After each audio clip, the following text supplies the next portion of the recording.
Halo keluarga Indonesia, apa kabar? Senang sekali saya Astia Dika bisa kembali menemani Anda di acara Kumpul Keluarga. Hari ini kita akan membahas anak bungsu. Nah, si anak bungsu ini kan identik katanya manja ya. Paling banyak mendapat curahan kasih sayang dan gampang banget gitu ya, mau minta sana sini, ada kakak, ada mama, ada ayah, pastinya akan memudahkan sekali nih untuk si anak bungsu mendapat perhatian lebih. Tapi apakah benar kehidupan anak bungsu seindah itu? Ini akan kita bahas bersama sih kalau kita ada Mbak Ayu Sutomo. Halo Mbak Ayu, apa kabar? Baik, alhamdulillah. Dika, apa kabar? Baik Mbak Ayu, hari ini kita ngobrol tentang anak bungsu nih ya. Anak bungsu yang katanya paling manja, paling banyak dapat kasih sayang. Aku nggak tahu rasanya jadi anak bungsu karena aku anak pertama. Sama jadi dong. Pandangannya gitu ya kita terhadap anak bungsu. Tapi sebenarnya seindah itu nggak sih hidup anak bungsu menurut Mbak Ayu? Iya, banyak yang bilang gitu kan Iya. ya. Anak bungsu tuh katanya paling manja, paling disayang, Betul. paling diperhatikan gitu kan. Merasa bahwa semuanya tuh bisa Pokoknya digenggam dapet deh gitu kan, digenggam. Kayak kehidupan dalam genggaman gitu ya. Semua dalam genggaman gitu kan ya. Sehingga orang sering mengidentikannya seperti itu gitu kan ya. Nah, kalau kita melihat ya ada beberapa kondisi yang begitu tetapi tidak bisa dipukul rata seperti itu gitu kan. Kalaupun memang kita merujuk pada teorinya, di teori urutan kelahiran gitu kan ya, dibahas memang anak bungsu itu cenderung lebih percaya diri, kemudian dia lebih ceria gitu, kemudian senang bermain, lebih fleksibel dalam bermain gitu. Walaupun tidak bisa dipukul rata bahwa kondisinya seperti itu. Teori merujuk begitu, tapi kondisinya berbalik lagi pada treatment masing-masing keluarga. Karena kan nggak bisa sama ya, masing-masing keluarga itu very personalized kondisinya seperti apa. Sedikit banyak dinamika di dalam keluarga tersebut akan mempengaruhi karakter si anak bungsu. Walaupun memang secara umum namanya anak bungsu berarti mendapatkan curahan kasih sayang. Orang suka bilangnya curahan kasih sayang ada dari ibunya, ada dari ayahnya, dari kakak-kakaknya juga gitu. Betul. Padahal kalau kita melihat lagi dinamikanya belum tentu seperti itu gitu. Ada hal-hal seperti misalnya kalau punya anak bungsu artinya kan orang tua tuh biasanya udah lebih santai. Kalau punya anak pertama, wah apa-apa sedikit-sedikit namanya pengalaman pertama kan.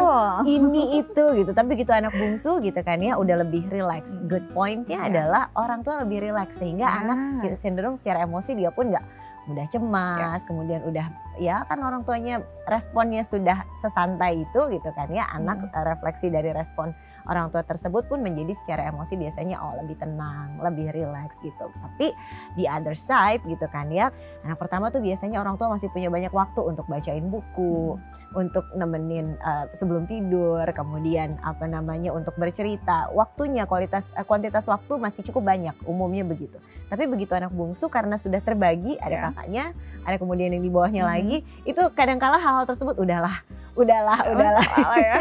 Ya sedikit banyak juga kadang-kala mempengaruhi si anak bungsu tersebut. Jadi kalau dibilang wah enaknya semua, enggak kok, enggak juga. Berdinamika gitu.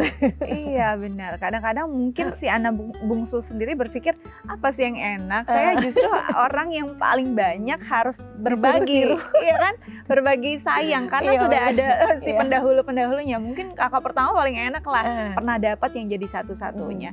Nah kalau bicara tentang psikologis anak bungsu sendiri kan kadang-kadang berarti kan ada hal yang salah kaprah nih, bahwa ada yang mungkin nggak sinkron, orang memandang dia demikian rupa, si anak bungsu sendiri saya nggak merasakan hal yang sama.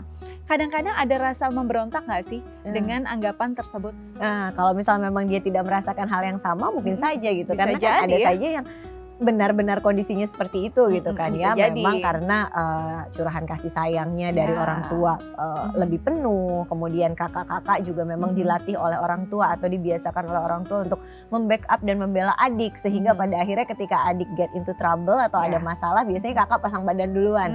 Anak bungsu kan seringkali berhadapan pada situasi tersebut gitu. Kalau memang dihadapi oleh si anak memang seperti itu, dinamika keluarganya membentuk ia seperti itu, ya mungkin nggak masalah memang seperti itu.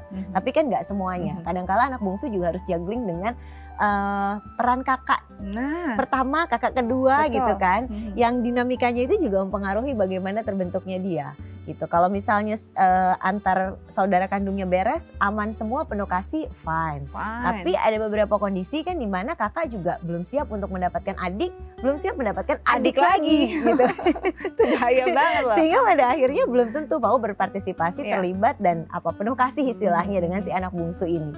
Tentunya kan output perilakunya dan output apa emosi yang dirasakan si anak bungsu itu berbeda. Ibu dan ayah demikian sayang, tapi aku punya dinamika nih dengan kakak harus seperti apa, gimana. Itu kan berbeda lagi. gitu. Berarti mempengaruhi sekali dong jarak usia. Iya. Ada yang mungkin bungsu dengan kakak yang jarak usia jauh sekali. Mungkin ada yang lebih rapat usia, gitu ya. betul. Ada yang rapat sekali. Jadi kadang-kadang dia nggak ngerasa juga kok jadi anak bungsu karena bedanya cuma 1 tahun 2 tahun gitu ya. Ini mungkin jadi masalah juga dan pasti akan ada pengalaman yang berbeda. Makanya nggak bisa dipukul rata bahwa si anak bungsu si anak manja gitu ya. Iya, nggak bisa begitu. Oke, nanti kita lanjut lagi ya Mbak Ayu ya. Tapi kita harus jeda terlebih dahulu. Pemirsa jangan kemana-mana, tetap bersama kami di Kumpul Keluarga.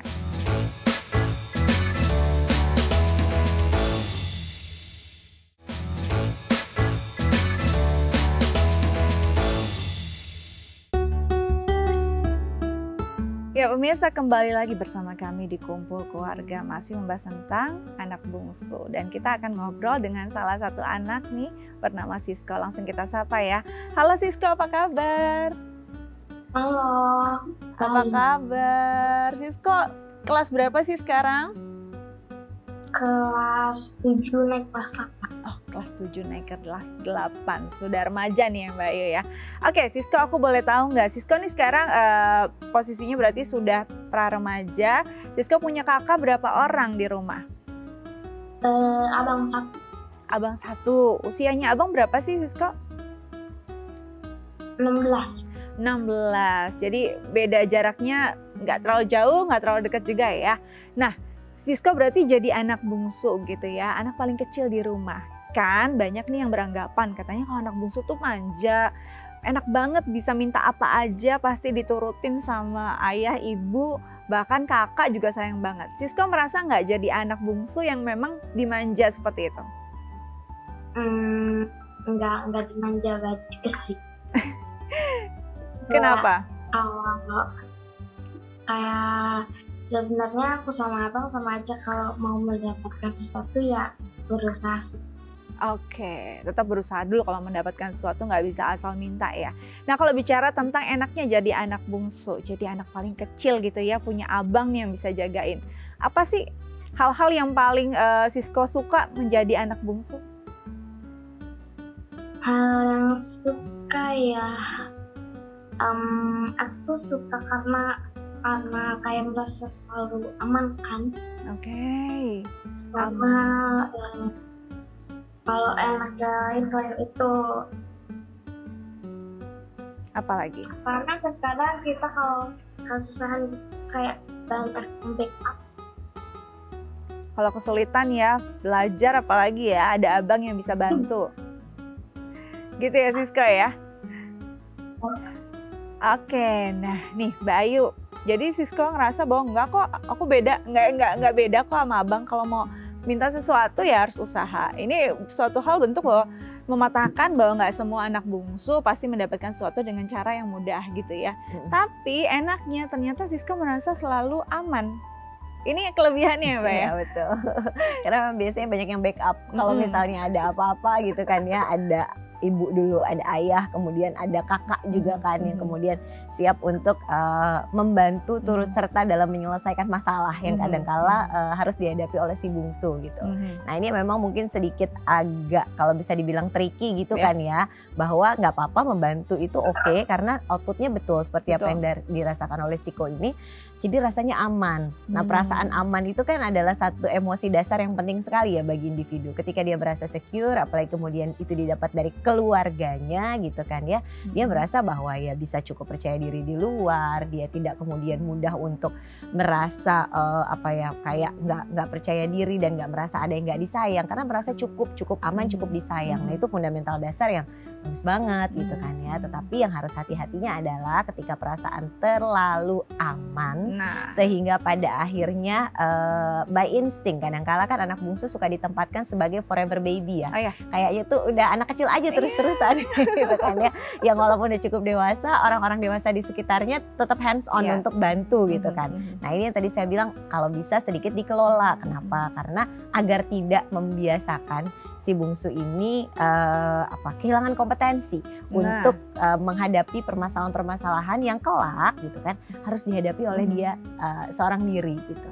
Jadi itu sebenarnya yang jadi catatan ya, memberikan rasa aman pastinya sangat baik. Tapi kalau terlalu aman, ini kayak kurang tantangan ya, butuh sedikit tantangan. Oke, Siska, kalau di rumah sendiri ini kan berarti ada 2 anak laki-laki di rumah. Kalau bicara tentang pekerjaan rumah ya, di luar dari pekerjaan mungkin yang kegiatan sekolah, akademik, pekerjaan di rumah nih membersihkan mungkin rumah bareng-bareng sama abang. Siska sendiri dapat porsi apa nih biasanya? Kalau di rumah, dapat pekerjaan rumah apa dari ayah dan ibu? Piring, jus baju gitu lebih sering ke yang mencuci. Oke, kalau abang biasanya dapat porsi pekerjaan rumahnya apa aja yang Sisko tahu? Nyapu, ngepel, terus sekarang juga masak ya. Oh ya, bisa masak, keren banget. Nah kalau misalnya abang tiba-tiba berhalangan, sedang sakit, Sisko kadang-kadang bantuin nggak sih atau gantiin peran abang nggak sih? Ya sih, tapi kadang dia nggak sakit pun dia suka minta tolong untuk dia. Oke, itu ya. Jadi kadang-kadang abang sering minta tolong ya. Kadang-kadang kalau karena nih adiknya abang cuma 1, sering nggak sih abang minta tolong sama Sisko? Kayaknya satu keluarga sering banget. Satu keluarga sering banget minta tolong sama Sisko. Kalau minta tolong nggak tahu, walaupun kayak abang pun, walaupun aku lagi ngelakuin apa pasti dipanggilnya Sisko gitu. Oke, kayak auto gitu ya, Sisko gitu ya minta tolong nih gitu. Kamu suka kesel nggak sih, suka bilang kok aku terus sih gitu? Atau kamu dengan senang hati mengerjakan dan menolong orang? Iya sih, kadang juga kesel karena kayak kan aku lagi ngelakuin sesuatu, kayak abang kan anaknya 2 gitu ya. Abang kita kadang kalau nganggur kenapa harus aku? Kenapa harus aku gitu ya? Oke, ini problematika anak bungsu memang. Paling disayang, paling diinget dong, ya kan? Kadang-kadang mungkin nyalahin lampu, saklarnya lebih deket sama si kakak. Tapi yang dipanggil si bungsu dulu.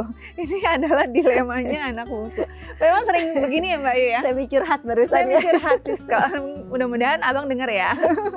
Gimana Mbak Ayu? Iya, karena kadang-kala kan orang suka melihatnya iya paling disayang, paling dimanja gitu kan. Padahal sebetulnya gitu kan, ketika memang paling kecil artinya kan power kakak lebih besar. Seringkali pada akhirnya apapun ayah ke ibu minta tolong abang akhirnya ke yang paling kecil lagi gitu kan.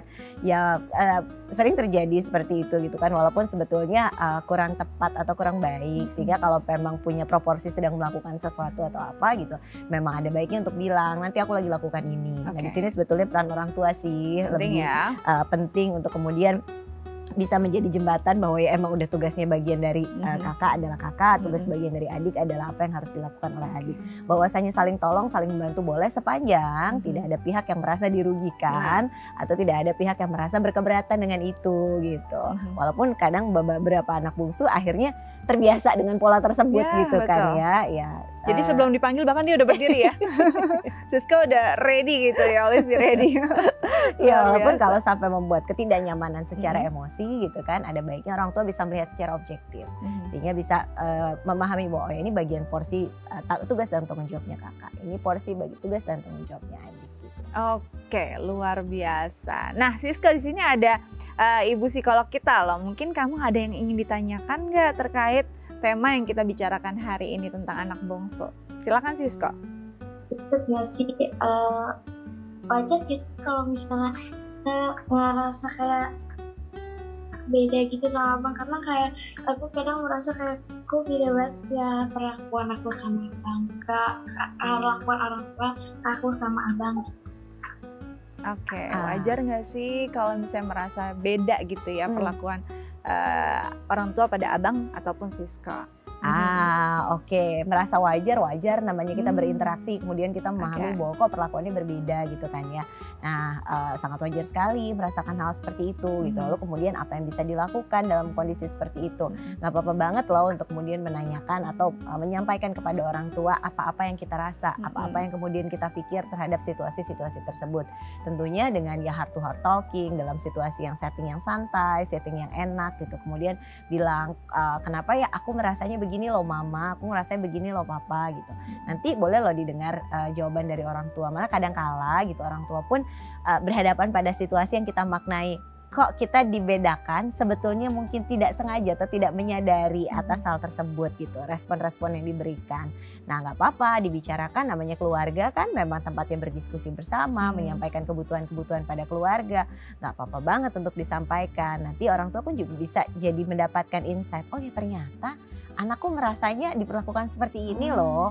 Walaupun nggak bermaksud seperti itu, akhirnya kan bisa ada perbaikan dan perubahan perilaku. Namanya dinamika keluarga kan begitu ya, nggak diem-diem aja gitu. Mungkin ada satu hal yang nggak berkenan, nggak apa-apa, dibicarakan, didiskusikan. Gitu. Oke, jadi kira-kira seperti itu Sisko. Mudah-mudahan bisa menjawab ya. Mudah-mudahan ini bisa mungkin mulai nanti tanya ke mama, ayah atau ayah ibu di rumah, apa yang Sisko rasa nggak nyaman atau kenapa sih abang diperlakukan A, pasti ada alasannya juga. Nanti mungkin bisa ngobrol bareng ya, akan lebih enak nih sama si abang juga. Oke Sisko, terima kasih banyak loh sudah berbagi bersama kami di Kumpul Keluarga. Terus semangat belajar ya. Sehat terus ya Sisko ya. Ya. Sampai ketemu lagi. Bye. Sampai jumpa. Bye. Oke pemirsa, nanti kita lanjut lagi tapi kita harus jeda terlebih dahulu. Jangan kemana-mana, tetap bersama kami di Kumpul Keluarga.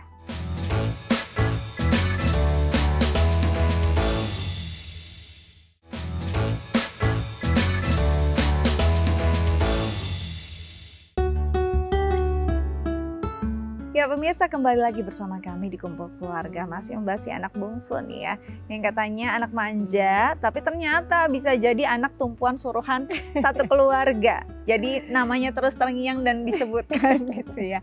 Nah Mbak Ayu, kalau bicara tentang ya mungkin hal-hal kecil, kadang-kadang kita kan punya perspektif beda-beda. Dari si kakak melihat bungsu seperti apa, bungsu melihat kakak seperti apa. Kalau ada yang bilang bahwa ya rumput tetangga pasti lebih hijau gitu ya. Kadang-kadang nggak tahu juga apa beban si bungsu, apa beban si kakak. Tapi kalau bicara tentang ini kan cuma posisi, ya usia lah yang membedakan pengalaman mereka. Tapi bisa jadi si anak bungsu nantinya akan punya kewajiban untuk mengambil keputusan yang biasanya kakak lakukan. Nah bagaimana ya agar si anak baik itu anak pertama, kedua, ketiga punya kualitas yang sama untuk mengambil keputusan-keputusan yang penting dalam keluarga nantinya. Oke. Bagus banget pertanyaannya karena memang kadang-kala gitu kan ya, anak pertama terbiasa untuk dilatih mengambil keputusan. Sementara yang kedua, ketiga manut aja sama anak pertama. Bahkan kalau kakak belum balas nggak diambil tuh keputusan. Akhirnya gitu kan ya, tidak terlatih dan terampil. Padahal skill untuk mengambil keputusan itu adalah salah satu keterampilan yang harus dimiliki oleh setiap individu untuk kemudian jadi bekal di masa dia dewasa, sebagai surviving life skill juga gitu, untuk bertahan hidup harus bagaimana gitu. Lalu apa yang harus dilakukan oleh orang tua gitu, yang dilakukan oleh orang tua adalah membagi porsi peran sebagai masing-masing anak ini adalah individu yang berbeda, yang kemudian terlatih setidaknya dengan mengambil keputusan untuk dirinya sendiri aja terlebih dahulu gitu. Jadi anak-anak ini kakak, anak tengah ataupun adik gitu kan ya, walaupun secara urutan kelahiran ini berbeda, yang satu lebih besar, yang di bawah itu lebih kecil gitu kan ya, tetapi sebagai individu kita selalu melihat sebagai ini individu yang berdiri sendiri loh gitu. Jadi kakak ya kakak dengan segala kelebihan, kekurangan dan keputusan-keputusan hidupnya, anak tengah begitu, dan adik juga seperti itu gitu. Harapannya apa? Dengan kemudian kita punya insight atau pemahaman seperti itu terhadap masing-masing anak kita, maka kita akan appreciate masing-masing anak sebagai individu yang emang mandiri, ajak sebagai diri sendiri, sehingga setidaknya dia terlatih untuk mengambil keputusan-keputusan yang memang buat dirinya dia aja dulu gitu. Dia terlatih untuk dirinya dia saja, dia berani untuk mengambil keputusan itu. Karena kadang-kadang beberapa kondisi kan adik mau ambil keputusan untuk dirinya, bahkan pun harus bertanya kepada kakaknya, karena terlalu terbiasa untuk berkonsultasi, meminta pendapat gitu. Itu bagus, itu nggak apa-apa gitu. Tapi sebagai orang tua jangan lupa untuk ingatkan kalau ini adalah hidupmu, maka keputusan ini adalah lebih besar kamu yang mengambil. Yang kedua adalah biasakan mereka juga untuk berpendapat dan terlibat dalam keputusan-keputusan keluarga. Bukan hanya kakak saja yang kemudian pendapatnya didengar, tapi pendapat anak tengah dan adik juga didengarkan. Kalau misal ternyata memang pendapat adik dan anak tengah memang lebih objektif, lebih solutif, lebih baik, nggak ada salahnya untuk bilang, oh ya benar juga apa yang kamu sampaikan. Setidaknya dengan memberikan mereka ruang untuk menyampaikan apa yang menjadi pendapat mereka dan apa yang mereka pikirkan gitu kan ya, itu melatih untuk mereka berpendapat, mengungkapkan apa yang mereka pikir, mereka rasa. Terlepas dari kemudian itu akan diambil sebagai satu keputusan atau tidak begitu kan ya, tetapi melatih itu sudah cukup baik loh. Dibanding hanya ya udah deh ikut aja gitu. tetap harus digali dan dibiasakan untuk menurut adik gimana, jangan ikut-ikutan abang terus dong, jangan ikutin kakak terus, kalau adik sendiri maunya gimana. Ada kondisi-kondisi tertentu kadang kita sebagai orang tua harus ngomong gitu loh. Betul. Jadi menurut kamu gimana? Jangan ikut, kalau kamu punya pingin mau sendiri nggak apa-apa loh. Menurutmu gimana? Perlu ada kondisi-kondisi yang mungkin kalau ke kakak udah biasa dia ngomong apa adanya aja, ke adik mungkin perlu untuk kita encourage untuk dia berani menyampaikan itu. Itu dilatih dari kecil gitu. Perlu nggak sih kadang-kadang kan kalau kita misalnya menanyakan dalam kondisi yang sama-sama ada gitu ya, ya akan dia setuju dengan kakak. Perlu nggak ya kita ambil waktu untuk punya quality time masing-masing untuk mendengarkan pendapatnya agar dia tidak selalu mendengar apa yang kakak ucapkan. Itu nggak apa-apa banget untuk dilakukan. Jadi masing-masing orang tua memang kita kan memang punya idealnya kita punya waktu berkualitas ke masing-masing anak gitu kan ya, baik ibu dengan anak, ayah dengan anak punya masing-masing waktu berkualitas, karena di situ sebetulnya kita bisa koneksinya bisa dibangun sehingga kita bisa bondingnya, koneksinya bisa dibangun sehingga kita bisa memahami bahwa sebetulnya emosi dianya seperti apa sih, sebenarnya perasaan dia terhadap kondisi yang kemarin dia senang atau tidak sih. Kalau misal dari situ kita melihat bahwa baik-baik aja, senang-senang aja udah fine, berarti memang gak ada apa-apa. Kalau dirasa aku berkeberatan kemarin, kenapa, gitu ya, ibu nggak tahu kalau begitu kemarin. Oke, kalau gitu besok boleh loh untuk kemudian mulai sampaikan apa yang adik mau. Apa sih concernnya, apa ketakutannya, nanti kalau beda seperti ini, nanti aku takut disalahin. Oh gitu, jadi yang takut kesalahan, apa yang membuat merasa takut disalahkan gitu. Sehingga kita menggali terus. Nah kalau misalnya memang kita rasa ada yang perlu diluruskan dari apa yang dipikir adik tentang kondisi dinamika antara adik dan kakaknya, nggak apa-apa banget untuk kita luruskan gitu. Oke, nah hal-hal yang mungkin kadang-kadang jadi satu yang membekas gitu untuk si anak bungsu dan membuat kepercayaan dirinya menjadi orang yang berperan dalam keluarga ini sulit adalah kadang-kadang orang tua tidak juga memberikan afirmasi yang positif juga nih. Kalau kita bisa mungkin tips singkat nih ya, kata-kata apa atau ungkapan apa yang kalau bisa jangan diungkapkan pada si bungsu. Lihat kakak udah begini, kakak udah begitu. Sehingga seolah-olah anak merasa benchmarknya adalah kakak. Kalau belum seperti kakak, kemudian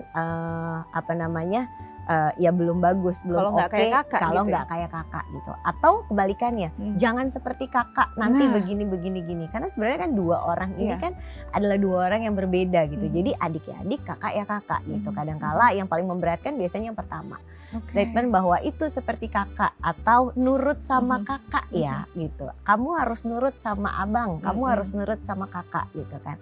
Nah itu juga membuat anak merasa bahwa harus manut, harus nurut. Padahal kan kadang-kadang ada hal yang mungkin dia rasa juga berbeda, aku dengan kakak aku nggak sependapat, aku nggak sama gitu. Dan itu nggak apa-apa banget. Dan ketika memang nggak sama atau nggak sependapat, ya nggak apa-apa banget tuh kita bilang nggak apa-apa kalau kamu mau berbeda, it's okay. Gitu. Karena ini memang individu yang berbeda, yang posisinya itu setara dalam keluarga. Kebetulan kakak lebih dulu aja pengalaman hidupnya, dan jangan sampai membuat mereka akhirnya bukan jadi saudara, malah jadi rival ya Mbak. Ya, jangan dong. Mbak Ayu, makasih banyak sudah berbagi bersama kami di Kumpul Keluarga. Tetap jaga kesehatan ya Mbak Ayu ya. Oke keluarga Indonesia, sekian Kumpul Keluarga hari ini. Saya Asjadika pamit undur diri, sampai jumpa.